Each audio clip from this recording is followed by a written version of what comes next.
YDP 예배에 오신 여러분들 예수님의 이름으로 환영합니다. 우리 이 시간 예배하기에 앞서 주방 대신 주님 앞에 기도로 준비하기 원합니다. 기도하시겠습니다.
아버지 감사합니다. 주님, 이 시간 저희를 통하여 모이게 하시고 주님을 예배하게 하시니 감사합니다. 주님, 이곳 가운데 아버지의 영광만이 드러나는 시간 되기를 간절히 소망합니다. 주님, 이 시간 우리의 마음 가운데 모든 걱정 근심 내려놓고 오직 아버지의 얼굴만을 구하게 하시고, 주님 성령님 이곳 가운데 각 사람의 마음을 만져주셔서 우리의 모든 견고한 짐들을 무너뜨리시고 온전히 예수의 것으로 채울 수 있도록 주님 도와주십시오. 특별 세우신 김성환 전도사님 입술 가운데 아버지의 권능을 더하여 주셔서 하나님의 말씀이 우리 가운데 온전히 선포되고 또 우리가 그래서 들을 수 있도록 귀와 눈과 마음을 주님 열어주십시오. 주님, 이 시간을 통하여서 정말 예수 그리스도를 계속 닮아가고 아버지께서 빚은 형상대로 계속 변화시켜 가실 그 아버지의 일들을 기대하며 나아갑니다. 주님, 예배 가운데 온전히 주님만 주인 되어 주십시오. 감사하며 예수님의 이름으로 기도합니다. 아멘.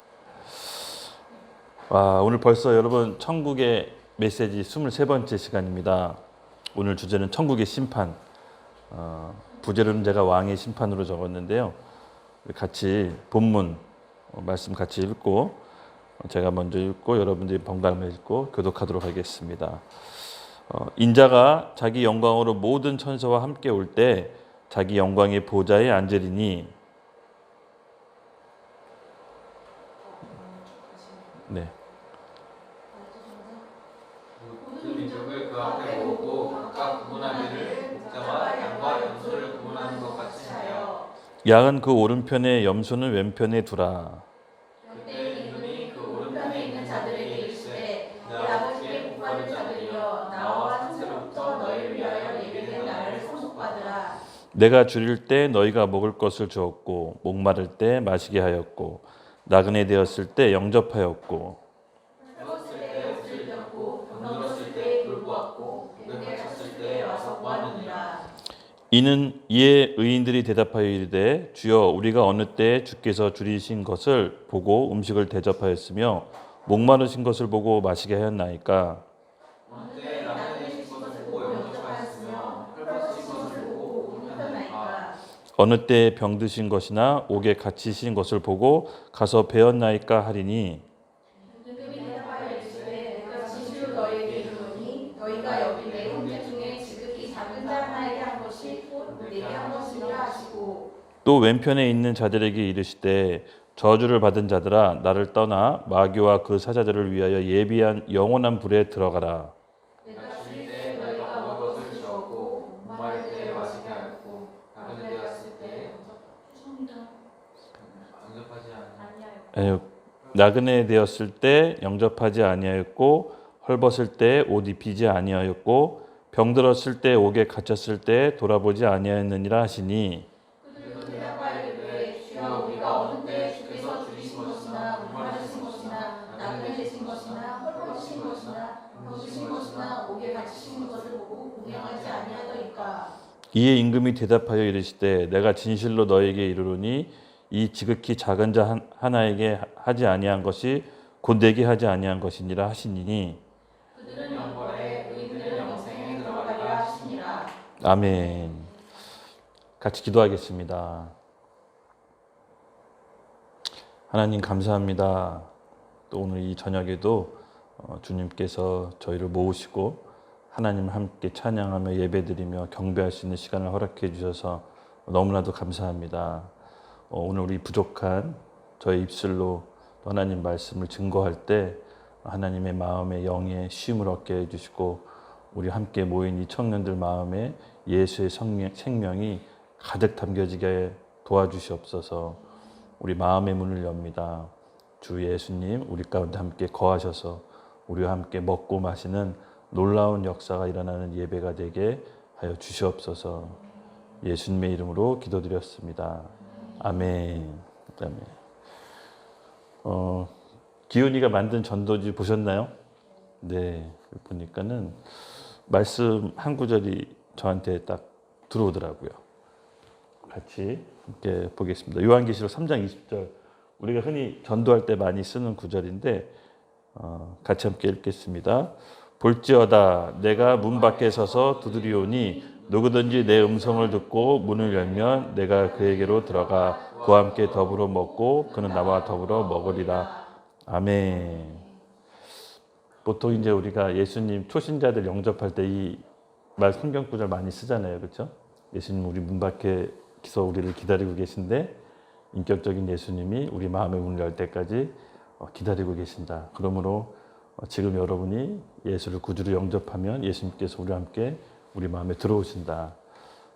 저도 이렇게 복음을 전했던 적이 있었는데요. 이걸 가만히 읽고 있는데 좀 다른 관점으로 저에게 왔었어요. 예를 들어서 어떤 사람을 우리 집에 초대할 때 가장 친밀감의 표시로 같이 식사를 이제 대접하잖아요. 그렇죠? 아무나 집에 초대하지 않습니다. 특히 이제 여러분 나중에 결혼하고 나면 아시겠지만 집에 누군가가 초대한다는 걸 굉장히 부담스러워요. 집 안에 있는 민낯을 보여주기 때문에 초대하기 전에 엄청나게 청소를 합니다. 그리고 혹시라도 이상한 것들이 있지 않을까 조심하고요. 그러면서 청소를 막 쓰레기를 청소하는데 어쨌든 손님이 오시는 거니까 이제 당연히 이제 그렇게 해야죠. 근데 이 메시지를, 이 말씀을 제가 듣는데 우리가 만약에 예수님이 우리 마음 가운데 모실 때 우리도 뭔가 우리 마음에 있는 여러 가지 쓰레기들 있잖아요. 그렇죠? 예수님이 우리 마음에 거하기 합당하지 않은 미움, 혈기, 분냄, 뭐 이런 우리 마음에 있는 그 여러 가지 쓰레기들, 이거를 치워서 예수님이 오시면 진짜 예수님이실까? 라는 생각이 들었어요. 우리가 치운다고 반면 이 쓰레기가 치워질까? 라는 생각이 좀 들었고요. 조금 다른 관점으로 말씀을 보게 됐거든요. 그러니까 우리가 문을 열 뿐이지 진짜 쓰레기 치우시는 분은 예수님이지 않을까? 이런 생각이 좀 들었어요.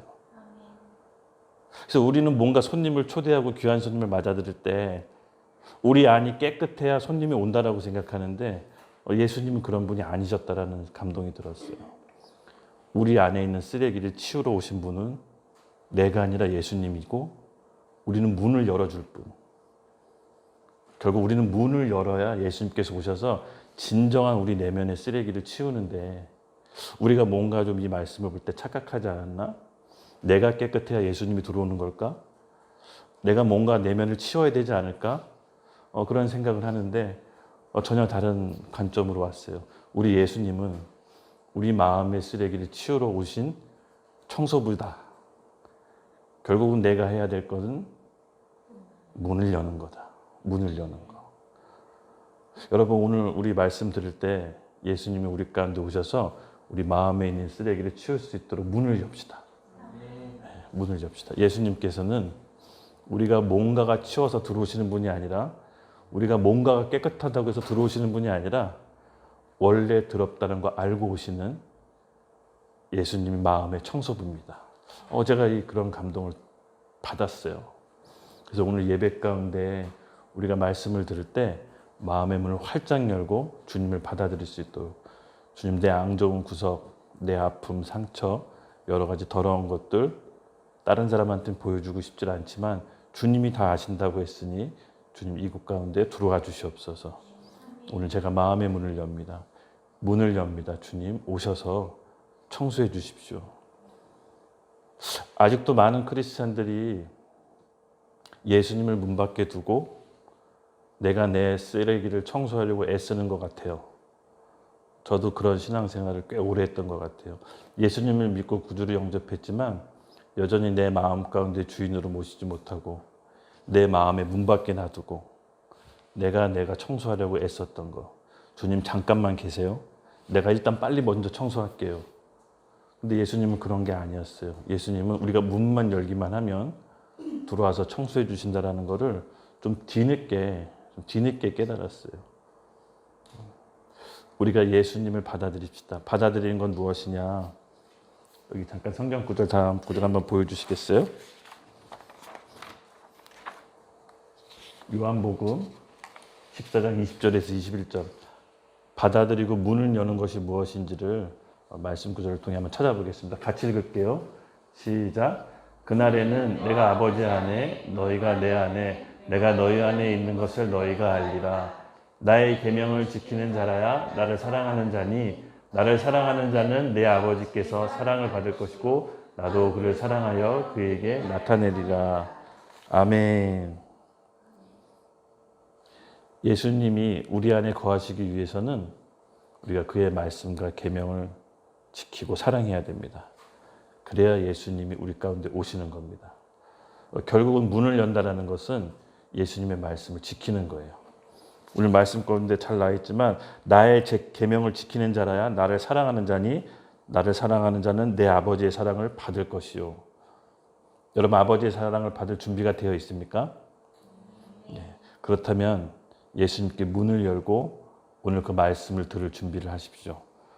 구체적인 말씀을 오늘 나에게 적용될 말씀을 달라고 기도하십시오. 그러면 너희가 내 안에 내가 너희 안에 있는 것을 너희가 알리라라고 하십니다.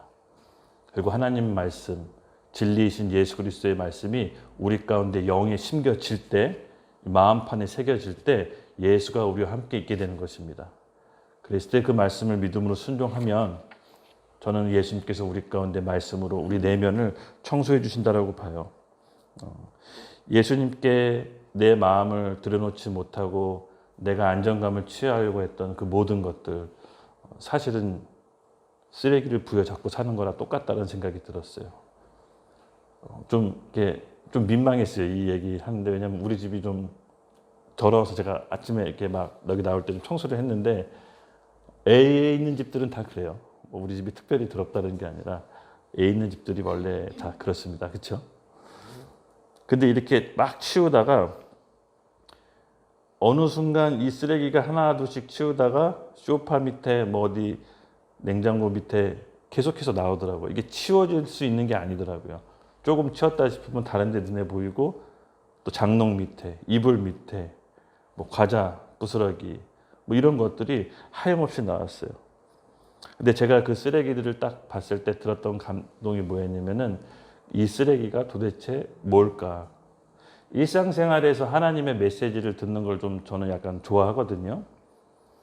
근데 하나님께서 그것들이 저에게 감정이란 마음을 주셨어요. 감정. 내가 하나님 없이 안정감을 취하려고 했던 것들. 또 예수님을 문 밖에 놔두고 내가 내 안에서 쓰레기를 정리하려고 했던 것들.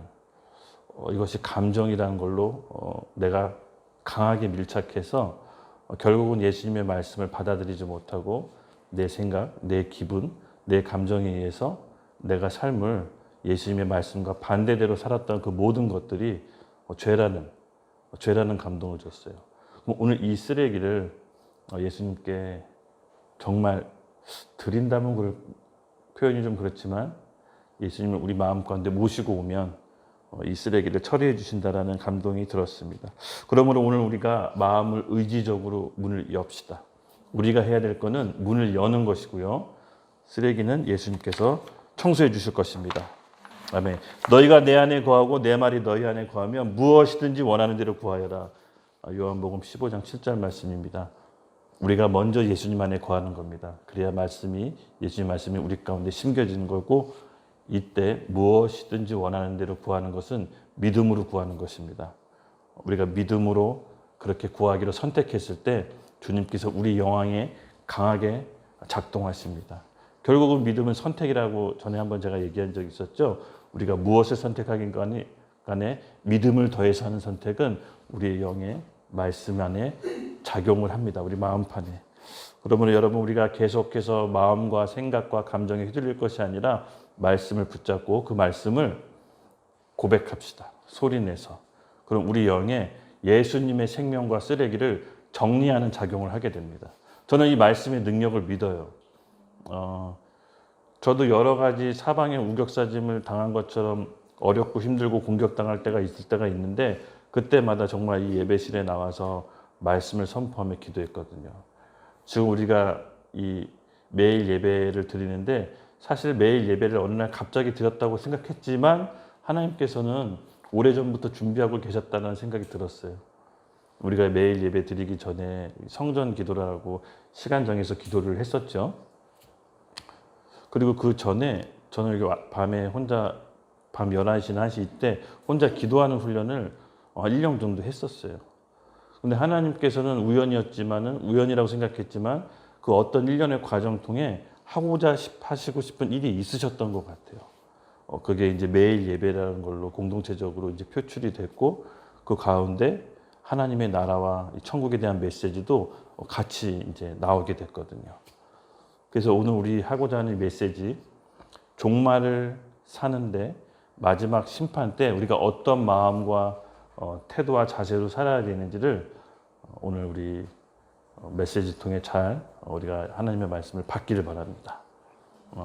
특별히 마태복음 25장은요, 우리 작년에 연말에 했던 것 같아요. 그렇죠? 열처녀 비유. 그리고 저번 주에 했던 게 달란트 비유였죠. 이번에는 세 번째로 이 백보자 심판이라고 얘기도 하고요. 양과 염소, 이 예수님이 비유를 들어서 마지막 때 어떻게 예수님께서 심판을 하시는지 우리에게 잘 설명해 주고 계십니다. 열처녀 비유 때 미련한 처녀와 슬기로운 처녀 구분 짓는 기준이 뭐였죠? 혹시 생각나시는 거 있으면? 맞습니다. 그릇과 기름. 그릇과 기름을 준비한 처녀들이 슬기로운 처녀였고 그렇지 못한 처녀들이 미련한 처녀였습니다. 그릇과 기름은 갑자기 준비할 수 있는 것이 아니라 평소에 준비되어야 혼인잔치에 들어갈 수 있는 필수 품목이었습니다. 그리고 우리 달란트 비유에서 가장 종이 실수했던 게 뭐였죠? 한 달란트 가진 종이 실수했던 거. 저번 시간에 했던 거. 주인을 오해했어요. 예. 그러니까는 자기가 한 달란트 손해보지 않고 잘 간직하고 있으면 최소한 혼나지 않을 거라고 생각했는데 주인의 생각은 정반대였어요. 그냥 갖고 있는 걸 넘어서 아무것도 하지 않은 거를 이제 악하다고 본 거죠. 오늘날 우리 신앙생활이 그런 것 같아요. 그러니까 내 나름대로의 신앙생활. 그러니까 내가 이랬을 거라고 하나님이 이렇게 생각했을 거라고 생각하는 그런 내 나름대로의 신앙생활이 오히려 안 좋은 결과를 낳게 되는 거죠. 그래서 분명한 것은 말씀의 기준에 따라서 주인을 오해하지 않고 볼 수 있어야 됩니다. 하나님은 말씀을 통해서 우리 가운데 계시해 주시죠. 그래서 저도 꿈을 잘 꿔요. 그래서 꿈이 신통하게도 맞을 때가 있어요. 그리고 여러 가지 또 하나님의 음성을 듣는 경로들이 우리에게 다양하게 있잖아요. 근데 그럼에도 불구하고 진리의 성령님이신 하나님은 말씀으로 우리 가운데 거하시기 때문에 반드시 그 최종 마무리 확증은 이 성경 말씀으로 씨름하면서 이제 받아내야 되거든요. 특히 어떤 중요한 결정을 할 때는 특별히 더 말씀을 더 집중을 해야 됩니다. 바로 한 달란트 받은 종은 본인 나름대로 신앙생활을 했어요. 주인이 원하는 주인의 뜻에 대한 신앙생활을 한 것이 아니라 자기 원하는 기준대로. 그랬더니 세상에 슬피 울며 이를 가는 바깥아도 이제 내쫓기게 됩니다. 결과가 조금 더 냉청하게 끝나버렸어요. 특별히 나쁜 짓을 한 것도 아니었지만 그냥 아무것도 하지 않은 게 주인이 봤을 때는 악한 거였습니다. 그리고 오늘 살펴볼 그 영광의 보좌 앞에 양과 염소를 구별짓는 것도요. 어떻게 보면 같은 맥락이에요. 오른편에 속했는지 왼편에 속했는지 그 구별짓는 과정이 있는데 딱 둘로 나누게 됩니다. 그래서 오늘 이 첫 번째 비유 열처녀 비유와 두 번째 달란트 비유와 세 번째 백보자 심판 최후의 심판의 비유를 보면요. 일맥상통하는 두 가지를 발견할 수가 있어요. 공통점이에요. 그게 뭐냐면요. 마지막 때 종말 때는 중간지대가 없어요. 그러니까 슬기로운 처녀, 미련한 처녀. 악한 종, 착하고 충성된 종. 그리고 오른편의 양과 왼편의 염소. 냉정하게 둘이 딱 갈라지지 중간 회색지대로 뭐 어중간하게 다리 끼는 사람들은 없습니다. 이것은 주인이 그렇게 하는 거예요. 마지막 종말 때 우리를 명확하게 두 부류로 구분짓습니다. 그래서 특별히 마태복음 24장을 여러분들 주의 깊게 다시 한번 곱씹어서 보십시오. 종말 때 우리가 어떤 신앙으로 살아가야 되는지를 정말 구체적으로 알려주고 계세요. 사실은. 그리고 이 첫 번째, 두 번째, 세 번째 비유 모두가 한 가지 공통점으로 관통하는 게 있습니다. 혹시 감 잡으셨나요? 퀴즈. 똑같아요. 미련한 처녀, 한 달란트 받은 악한 종, 왼편에 있는 염소. 특별히 나쁜 짓 하지 않았어요. 준비하지 않았어요. 악한 짓 한 게 아니라 평소에 준비하지 않고 아무것도 하지 않은 게 주인으로 하여금 분노를 일으켰어요. 왼편에 있는 그 우리 염소도 제가 언제 주인이 목마를 때 먹을 걸 주지 않았고 아플 때 제가 언제 챙기지 않았습니까 했을 때 지극히 작은 자에게 아무것도 하지 않는 게 나한테 아무것도 하지 않는 거다라고 최종 심판을 내려요. 그게 무슨 뜻이냐면은 이 염소도 특별히 나쁜 짓을 한 게 아니야. 악한 짓을 한 게 아닌데 주변에 나에게 돌아보지 못했던 내 영혼들, 하나님이 붙여주셨던 사람들, 멀리 갈 것도 없이 가까운 가족들부터 해서 관심 밖이었어요. 이 염소들은. 잘못 쫓아간 거죠. 그랬더니 이들에게는 정말 영원한 불, 우리 두 번째 달란트 종, 바깥 어두운 데보다 더 심한 데로 가. 이 최후의 심판을 묘사한 거거든요. 그래서 오늘 우리가 본문 말씀을 읽을 때 이 부분을 잘 염두해 줍시다. 마태복음 1장은 사실은요, 그릇과 기름은 영성을 얘기하는 거예요. 영성. 그릇과 기름은 예배와 기도와 말씀. 평소 우리 신앙생활 하는데 준비되어 있지 않으면 신랑이 혼인잔치 할 때 갑자기 우리가 준비할 수 있는 것이 아니에요. 이 영성은. 그래서 열 처녀에게 슬기로운 처녀가 준비했던 건 바로 영성이었어요. 그것이 바로 그릇과 기름을 상징하는 거였고요. 두 번째는요, 이 한 달란트 가지고 있는 종이 실수한 거. 바로 자기 생각, 자기 가치관, 자기 자아, 자기 지식, 자기 생각을 내려놓지 못했어요. 즉, 자기 혼이 거듭나지 않은 상태로 주인을 맞아들인 거예요. 여전히 자기 스타일의 신앙생활, 자기 생각들에 묶여서 주인의 생각은 전혀 아랑곳하지 않는 거죠. 공부 잘하는 사람들이 특징을 알았어요. 시험 출제 의도 시험 문제를 내신 교수님의 생각을 너무 잘 알아요. 그래서 그걸 잘 써요. 얄밉더라고요.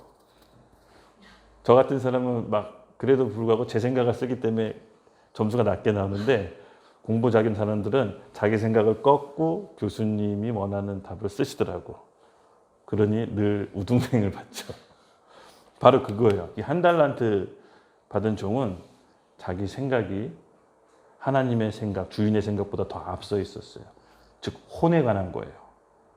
혼이 예수와 함께 십자가에 죽고 거듭나야 돼요. 즉 예수님의 말씀 우리 가운데 심겨지고 그 말씀 앞에 순종함으로 하나 둘씩 우리 혼이 자아가 깨지기 시작해요. 그 걸음을 시작하라는 거예요. 평소 우리 삶을 통해서 우리가 살아있는 동안 이거 과정을 준비하라는 거예요. 두 번째 한 달란트 받은 종의 의미는 혼, 자아의 거듭남을 뜻하는 것. 그리고 세 번째는요, 염소와 양, 오른편과 왼편. 이것은 뭐냐면요, 실천적 행위. 즉 예수를 믿는다면, 예수님을 따르는 제자라면 내 이웃, 내 가족, 하나님의 사랑을 이웃의 사랑으로 실천적으로 펼쳐야 된다는 그 행위적 믿음에 국한되어 있어요. 그러므로 우리가 영혼 육이 온전하게 이 땅에 예수님이 재림할 때까지 성숙하기를 예수님께서는 바라시는 거예요. 결국은 마태복음 25장의 이 세 가지 비유는 영혼 육에 대한 성장에 대한 거예요. 우리 데살로니가전서 말씀 같이 한번 볼게요. 네, 같이 읽겠습니다. 5장 23절 시작. 평강의 하나님이 친히 너희를 온전히 거룩하게 하시고 또 너희의 온 영과 혼과 몸이 우리 주 예수 그리스도께서 강림하실 때 흠없이 보존되기를 원하노라. 아멘. 마태복음의 비밀은 25장의 비밀은 영혼 육에 대한 성장과 그리스도의 성품을 닮아가는 거예요. 결국 천국 시민이 되기까지는 우리가 더 자라나야 되죠. 하나님을 믿음으로 예수를 구주로 영접함으로 하나님의 백성과 하나님의 자녀는 자동으로 되는 것 같아요. 근데 천국 시민은 배우고 자라나야 될 것 같아요. 예수님이 실질적으로 왕권을 갖고 이 땅에 임할 때 우리가 천국 시민이 되기 위해서는 많은 삶의 어려움과 또 여러 가지 고통과 연단과 또 아픔들을 겪으면서 배워가면서 비로소 영혼육이 밸런스 있게 자라가는 거죠. 이 과정을 지금 저와 여러분이 공동체에서 같이 저는 겪고 있다고 믿어요. 믿습니까? 이게 정말 축복된 거예요. 이게 정말 우리에게 영광된 거예요. 저는 믿어요. 이 과정이 결코 땅에 떨어지지 않는다는 것을. 우리의 목표는 어디입니까? 천국. 주님 왕권을 갖고 다시 오실 이 땅에 임할 때 우리 모두 천국 시민이 돼야 돼요. 그러기 위해서는 이 과정이 반드시 필요합니다. 결국은 또 우리에게 기쁨을 주시려고 저는 하나님께서 이 땅에 살아가는 동안 우리를 택하셔서 결코 아무렇게나 고아처럼 내버려 두는 것이 아니라 우리의 마음을 연단시키고 다스리고 훈련시켜서 정말 이 넓은 그릇으로 하나님이 우리에게 맡기신 영혼들을 사랑할 수 있고 품을 수 있도록 우리를 길러내신다라고 전 믿어 의심치 않습니다. 아멘. 오늘 같이 본문을 조금 더 살펴볼 거예요. 마태복음 25장 마지막 최후의 심판, 천국의 심판이라는 주제로 마지막 비유를 세 번째 비유를 드디어 함께 가보도록 하겠습니다. 특별히 좀 25장 때쯤 오면요. 어느 시점이냐면 예수님이 십자가 순환 당하기 한 3일 전이에요. 그러니까 어떤 심정으로 했냐면 종말에 대해 때 우리의 마음과 우리의 태도에 대해서 구체적으로 말씀하시는데 25장을 들어 본인조차도 인생의 종말을 어떻게 보면 인간으로서 성육신한 예수님이 인간으로의 삶의 종말을 3일 앞두고 해요. 물론 죽고 부활하시지만 그러니까 조금 더 애절하고 절박하게 제자들한테 비유로 설명하시는 거예요. 그냥 이렇게 온유하게 온화하게 이렇게 영화에서 본 것처럼 하는 게 아니라 본인의 죽음을 종말을 3일째 앞두기 바로 전에 알아듣기를 바라는 마음으로 제자들에게 이 열변을 이제 토하신다라고 보시면 돼요. 31절에 이런 말이 있습니다. 인자가 자기 영광으로 모든 천사와 함께 올 때 자기 영광의 보좌에 앉으리니. 말씀 그대로 예수님이 오실 때는 찬란하게 모든 영광에 휩쓰인 그 모습대로 우리가 상상할 수 없는 모습으로 오십니다. 우리가 흔히들 예수님을 알 때는 십자가에 못 박혀서 피 흘려서 죽으시는 그 모습인데 예수님이 인자가 영광으로 천사와 함께 오실 때 모습은 심판주의 모습이에요. 왕 중의 왕, 심판하는 하나님. 우리는 심판하는 하나님도 믿어야 됩니다. 그렇죠? 그 모습을 요한계시록에 아주 잘 묘사한 표현이 있어요. 한번 같이 보도록 하겠습니다. 같이 한번 읽을게요. 시작. 몸을 돌이켜 나에게 말한 음성을 알아보려고 돌이킬 때에 7 금촛대를 보았는데 촛대 사이에 인자 같은 이가 발에 끌리는 옷을 입고 가슴에 금띠를 띠고 그의 머리와 털의 희기가 흰 양털 같고 눈 같으며 그의 눈은 불꽃 같고 그의 발은 풀무불에 단련한 빛난 주석 같고 그의 음성은 많은 물소리 같으며 그의 오른손에 7 별이 있고 그의 입에서 나올 저의 날선 검이 나오고 그 얼굴에 해가 힘차게 비치는 것 같더라. 그 다음 16절까지죠? 네. 여러분 어떠세요? 예수님 재림주로 왕으로 오신 모습 좀 상상이 가세요? 좀 적응이 안 되죠? 적응이 안 돼요. 우리가 알고 있는 그런 영화배우 같은 예수님이 아니라 조금 무서울 것 같아요.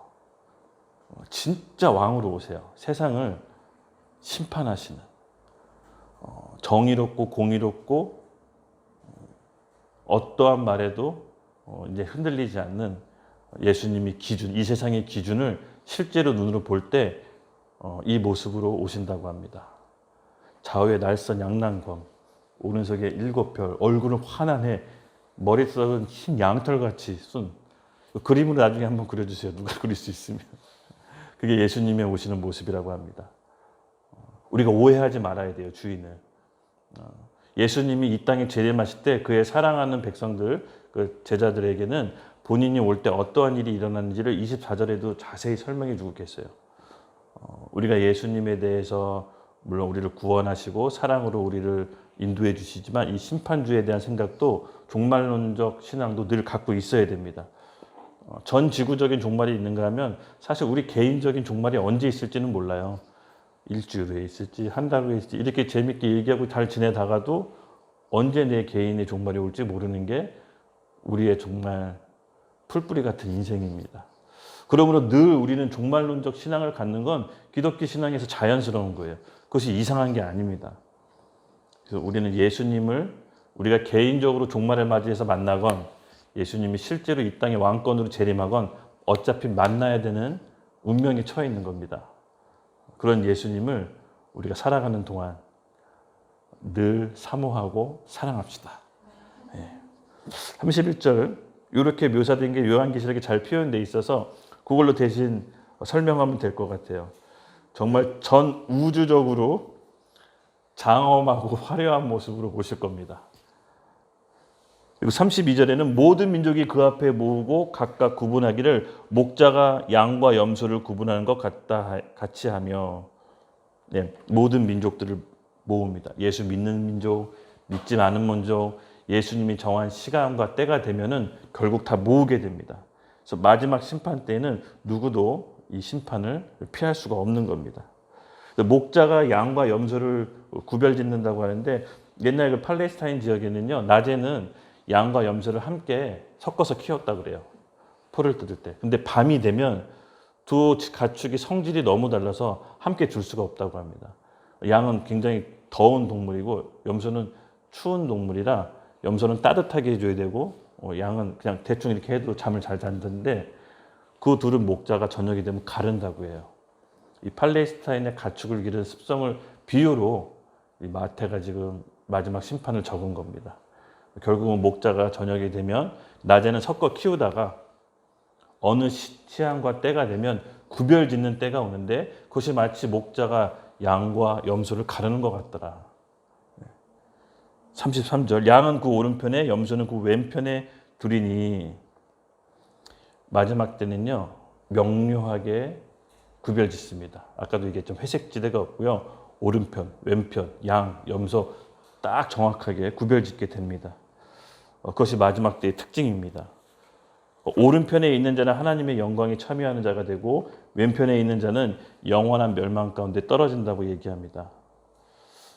구약 시대에는요 오른편에는 위엄과 영광과 존귀, 생명의 자리로 뜻하게 되고 왼편은요 저주와 사망, 미련함 이런 것들로 뜻하게 됩니다. 즉 오른편은 우리가 알다시피 옳은 거, 왼편은 거짓 뭐 이런 것들로 상징되듯이 오른편은 좀 다 긍정적인 표현이었고 왼편은 부정적인 표현으로 그때 당시 구약 때도 썼습니다. 그러므로 오른편과 왼편이 구별짓는다는 것은요 이제 돌이킬 수 없는 마지막의 마지막을 상징하는 겁니다. 그래서 35절, 36절은 이렇게 얘기합니다. 헐벗을 때, 35절, 내가 줄일 때 너희가 먹을 것을 주었고, 34절이 먼저 하겠습니다. 34절은 그때 임금이 오른편에 있는 자들에게 이르시되 내 아버지께서 복받는 자들이여 나와 창세로부터 너희를 위하여 예비된 나라를 상속받으리라. 아멘. 하나님의 자녀 백성들은요 창세 전부터 상속받는 하나님의 나라가 있습니다. 우리가 예수님을 구주로 영접한 즉시 영혼 새롭게 거듭나죠. 그때 우리는 성경에서 뭐라고 말합니까? 왕 같은 제사장, 하나님 나라의 백성. 즉 우리가 예수님을 구주로 영접하는 즉시 하나님의 자녀가 되고 그의 아버지의 나라에 상속받는 권한이 생깁니다. 예수 그리스도와 함께 공동 상속자. 즉 양이 된다는 건요 이와 같이 하나님께 상속받을 권한과 권리가 있다는 뜻이에요. 그러므로 저와 여러분이 오른편에 양이 있다라고 우리 함께 믿읍시다. 성경 말씀에 우리는 예수 그리스도와 함께 공동 상속자라고 했습니다.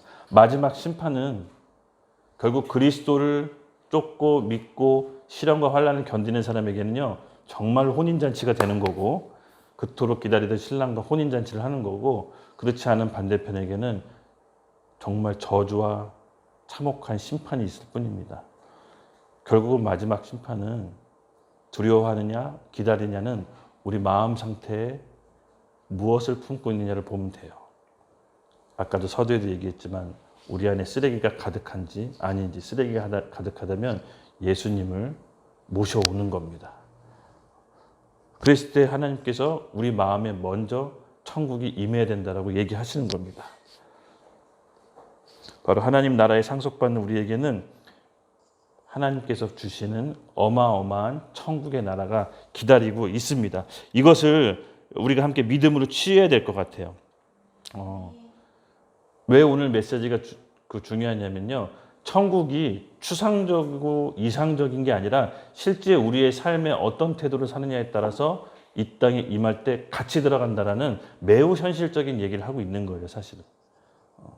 그러므로 저는 이 종말론 신앙을 우리가 꼭 간직해야 된다고 생각해요. 그래야 우리 신앙이 방황하지 않거든요.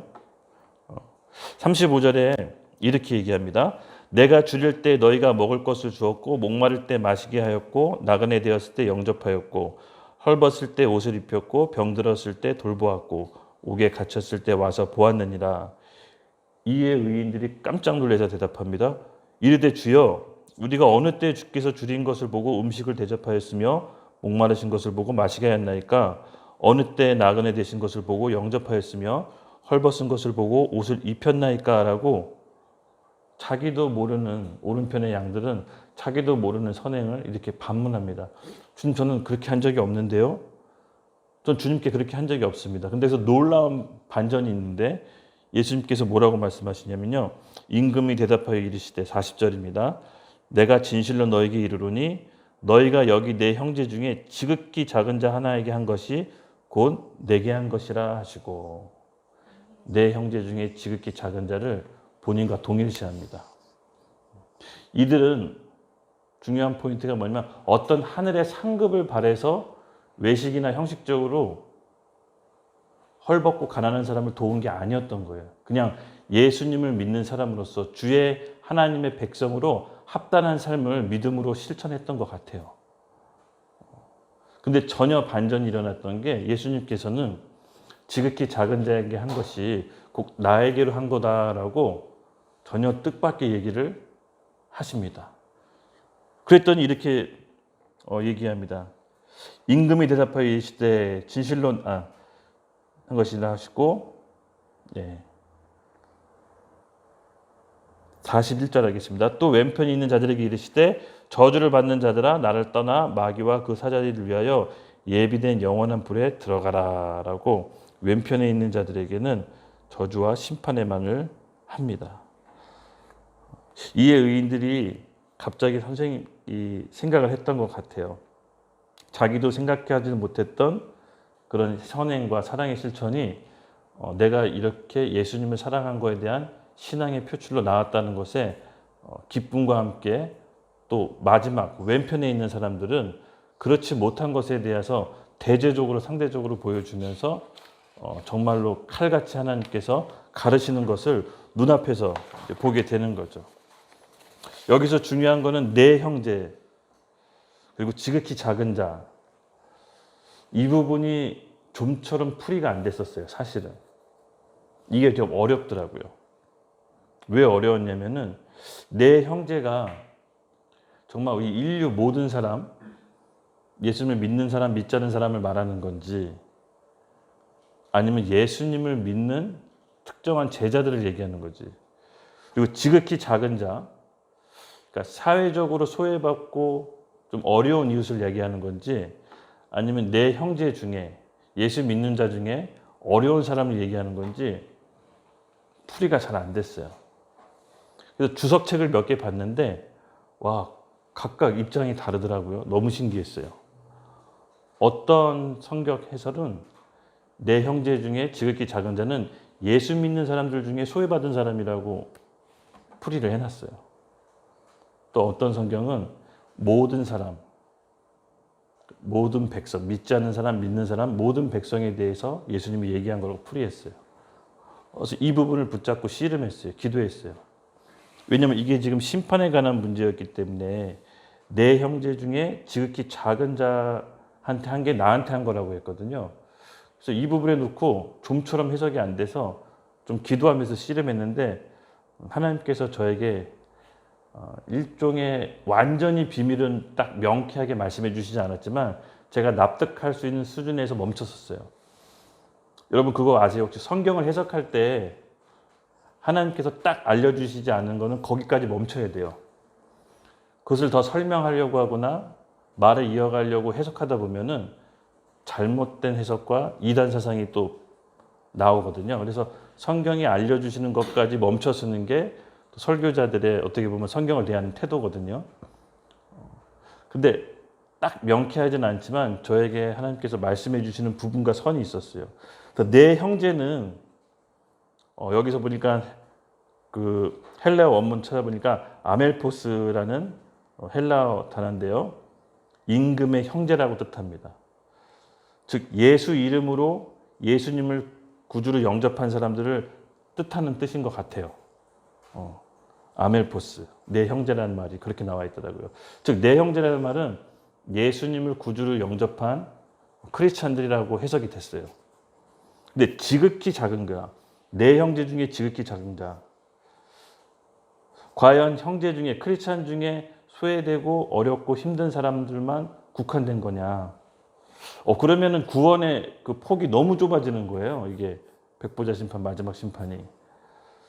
그래서 이 두 개를 조금 분리해서 보기 시작했어요. 마지막 때랑 딱 결부가 되더라고요. 즉 마지막 때 우리 적그리스도 출현할 때 7년 대환란 때 여러분 잘 아시다시피 크리스찬들이 가장 많이 핍박을 받죠. 예수 믿는 걸로도 세상 사람들에게 가장 미움을 받게 됩니다.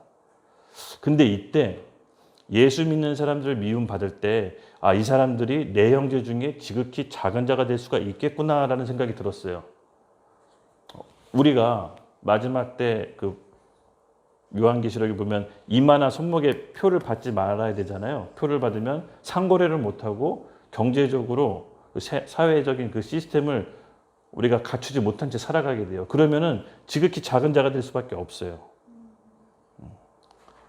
그래서 이 마지막 때 종말 때 심판하는 것을 얘기한다면 이게 마지막 때 우리들의 모습이 될 수도 있겠구나.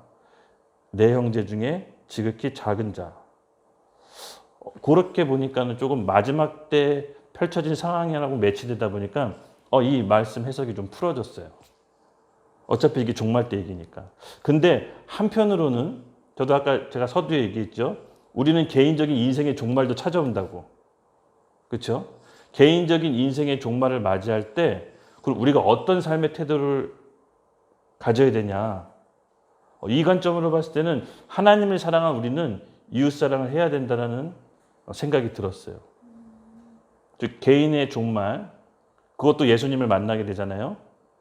그럼 우리의 삶의 태도가 뭐냐? 하나님을 사랑하는 것만큼 우리가 이웃을 향한 실천적인 사랑도 행해야 된다는 거죠. 이걸 본다라는 거예요. 개인의 종말 때는. 즉 지구적인 종말 때는 예수님 믿는 사람들에 대한 그런 핍박에 대해서 얘기한 거고, 즉 지금 우리 교회 시대 살아갈 때, 우리 일상적인 신앙생활을 할 때는요, 우리가 예수님 믿는 사람으로서 우리의 신앙을 이웃의 사랑으로 표출했는지 그 행위적인 믿음을 보신다라는 게 말씀이 좀 풀리기 시작했어요. 결국은 이 두 가지를 말씀하고 계신 거더라고요. 우리가 예수님을 믿는다고 하지만 무관심한 태도, 멀리 가지 않아도 될 것 같아요. 정말 우리 가족 중에, 또 우리 공동체, 또 우리 교회, 또 직장 가운데 나에게 어려움을 호소했지만 또 나에게 필요를 얘기했지만 그것을 무관심한 태도로 지나갔던 거, 저는 그게 지극히 작은 자에게 외면한 게 아닐까 싶어요. 결국은 우리가 예수님을 믿고 예수님을 사랑한다는 것은 이웃을 사랑한다는 구체적 행위로 나오게 돼 있거든요. 예수님을 사랑한다고 하고 이웃에 대한 돌봄, 필요를 우리가 무관심한 태도로 일관한다면 그것은 전 여기서 봤듯이 왼편에 있는 사람이 태도일 수도 있다는 생각이 들어요. 그러므로 여러분, 우리가 개인적 종말이 이전에 우리가 예수님을 사랑하는 제자로서 우리가 우리 주변 사람들, 내 가족들, 부모, 형제, 직장 동료, 교회 공동체 사람들에게 무관심한 태도로 일관한 게 없었던 것인지 우리 함께 같이 오늘 기도했으면 좋겠어요. 결국은 예수님이 바라는 것은 바로 이거 같아요. 지극히 작은 자, 소외된 자는 멀리 있는 것이 아니라 우리 마음속에 정해놓은 기준. 내가 중요하게 생각하는 사람들은 정말 먼저 우선순위로 잘해주고, 내가 내 기준으로 중요하게 생각하지 않은 사람들은 나중돼야 듯하는 이 마음의 태도가 결국은 왼편에 있는 염소의 태도가 아닐까 싶어요. 우리가 이 마음을 좀 오늘 같이 하나님께 올려드립시다. 결국은 말씀을 들을 때 우리가 우리 내면 안에 조명을 받아야 되거든요. 이 하나님께서 주시는 조명을 통해서 우리가 순종할 때 저는 우리의 마음의 쓰레기가 처리된다라고 믿어요. 그리고 우리 왼편에 있는 염소가 되지 않도록 우리를 늘 점검합시다. 왼편에 있는 사람들의 결론은요, 오른편에 있는 양의 딱 정면으로 대칭됩니다. 41절 읽겠습니다. 또 왼편에 있는 자들에게 이르시되 저주를 받은 자들아 나를 떠나 마귀와 그 사자들을 위하여 예비된 영원한 불에 들어가라. 내가 줄일 때 너희가 먹을 것을 주지 아니하였고 목마를 때 마시지 않게 하였고 나그네 되었을 때 영접하지 아니하였고 헐벗었을 때 옷을 입히지 아니하였고 병들었을 때 옥에 갇혔을 때 돌보지 아니하였느니라 하시니 그들도 대답하여 이르시되 주여 우리가 어느 때에 주께서 줄인 것이나 목마른 것이나 나그네 되신 것에 헐벗으신 것이나 병든 것이나 옥에 갇힌 것을 보고 공양하지 아니하더니까. 이에 임금이 대답하여 이르시되 내가 진실로 너에게 이르노니 지극히 작은 자에게 하지 않은 것이 곧 내게 하지 않은 것이니라 하시니라. 아멘. 우리가 큰 자와 작은 자를 우리 스스로 정해놓지는 않았나요? 내가 좋아하는 사람, 그렇지 못한 사람, 내 안에서 이미 정하고 있었던 건 아닐까요? 내가 만약에 그 기준으로 사람들을 정했다면 주인도 오실 때 나를 오른편, 왼편으로 정하실 것입니다. 결국은 우리 마음 가운데 지극히 작은 자, 큰 자는 우리가 예수님을 사랑하는 것만큼 믿음의 실천으로 반드시 내 주변 이웃을 사랑하는 걸로 나오게 돼 있습니다.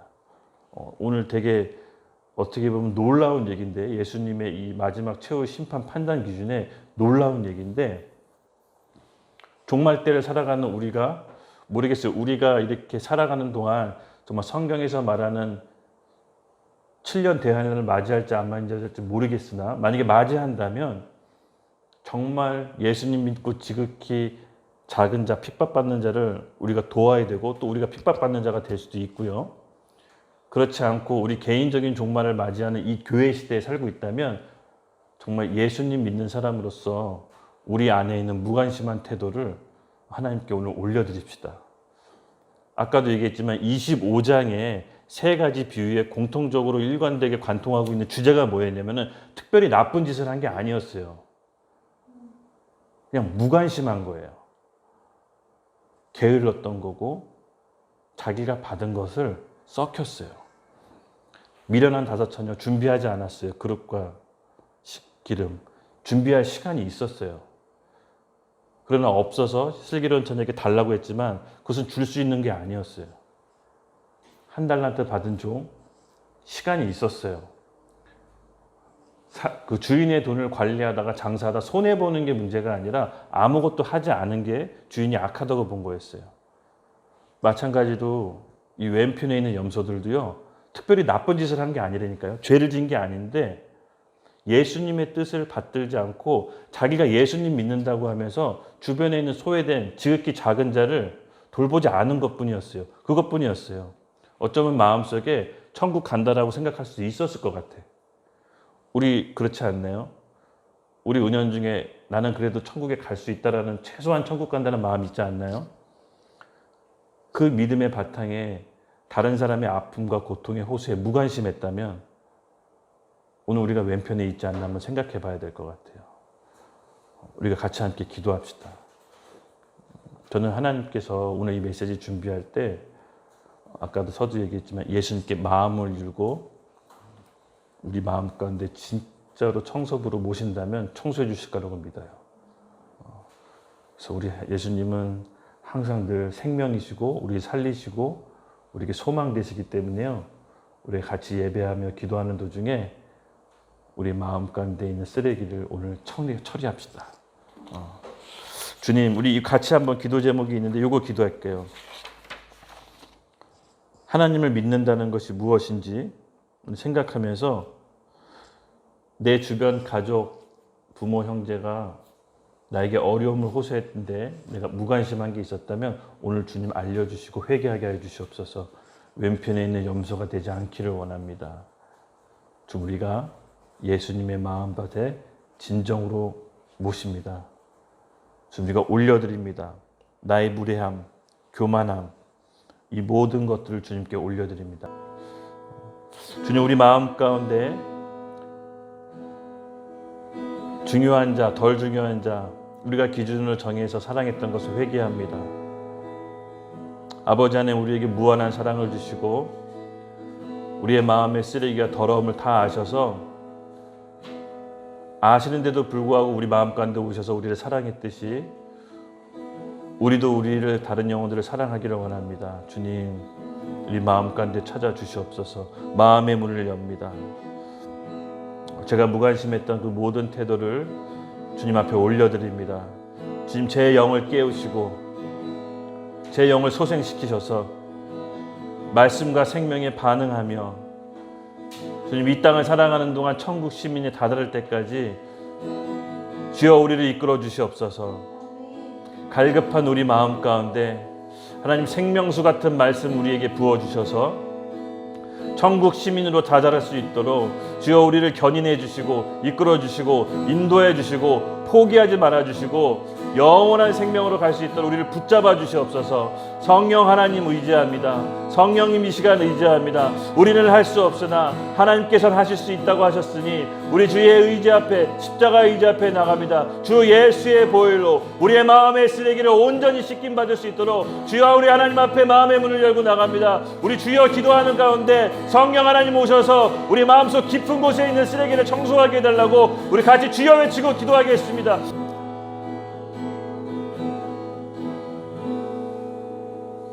하나님, 우리 마음을 올려드립니다. 누구보다도 우리 마음을 잘 아시는 하나님이 오셔야 우리 마음에 고침받을 수 있음을 압니다.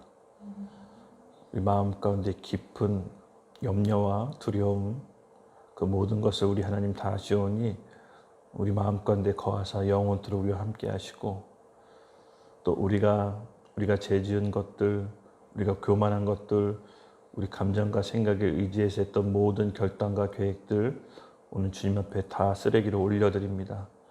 주님, 우리 마음 가운데 오셔서 예수님의 보혈로 그 영원한 만병통치약으로 우리 마음을 깨끗이 치유하여 주시고 청소하여 주시옵소서.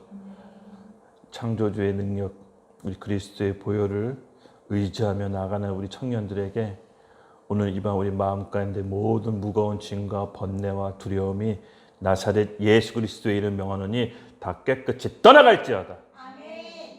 감사하며 예수님의 이름으로 기도드렸습니다. 아멘. 마침 기도하겠습니다.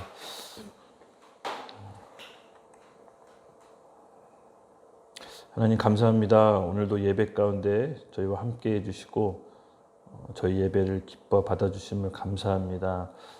또 일주일을 우리가 또 살아가게 됩니다. 일주일 동안 하나님 성령님과 동행해 주시고 하나님의 마음과 뜻을 늘 구하며 묻는 저희들이 되게 해 주시옵소서.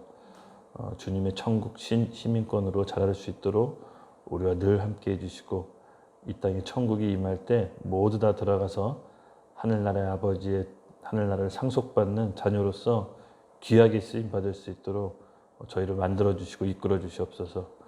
감사하며 예수님의 이름으로 기도드렸습니다. 아멘.